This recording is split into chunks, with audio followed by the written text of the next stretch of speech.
Almost any time people talk about black history, they're going to start talking about like history. Remember, take the B from black, it says like. And one of the key aspects of like history is slavery. He said most of the history of African people throughout the world is told through slavery. A short period in our history, considering that we are the oldest of the world's people. Rule Britannia, Britannia rules the waves. Britons never, never, never shall be slaves. Think about the gusto. Think about the power that it's sung with at the last night of the proms, still today. And that's with the gusto, because that is how Britain made its way in the world, through slavery. There's not a thing here. Winston Churchill even said it, acknowledged it. But then finally, you got internalization, where when you become internalized, it means that you're going to start to reconnect with your humanity. You'll fully understand those facets that are detrimental to your well-being, that you've been running away from before. Now, let me just put this one to you now. Some people are not going to let me say in this one. But if you are black and went through the processes of slavery and colonialism and are known by a name not originally yours. You know, many black people have got names from Europe, yes?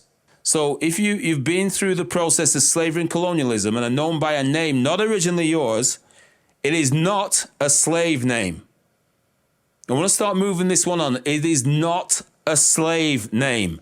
Slave is identical with the ethnic name Slav.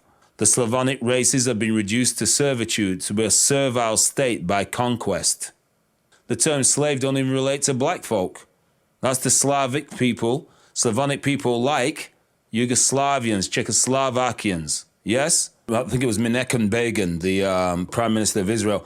He actually went to Egypt during a visit and he pointed at the pyramids and said, my people's built these. Now, the only thing is those pyramids were built over 1,000 years before his people existed. Before there was a first Hebrew, never mind Jewish person. Is this looking familiar to some West African images that you've seen before? Because as soon as people see this, they go, yes, slavery's always existed. But you got to remember who the people are, that people, right, indigenously, people around them, there'll be struggles for space, there'll be struggles for raw materials, resources, etc. So this is a part and parcel of what war was about.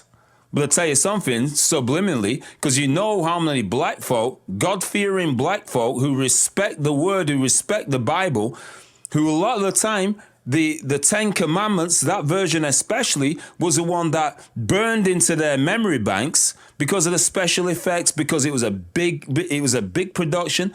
That's in the actual fact they think is the how it was in history, in the Bible, and they visualize this kind of stuff. We have the onset with these people using the justification of jihad, using the justification of Islam, the same way later, when we have from AD 1492 to date, we have, you see the electric blue of the Atlantic Age? So those are the two great slave ages.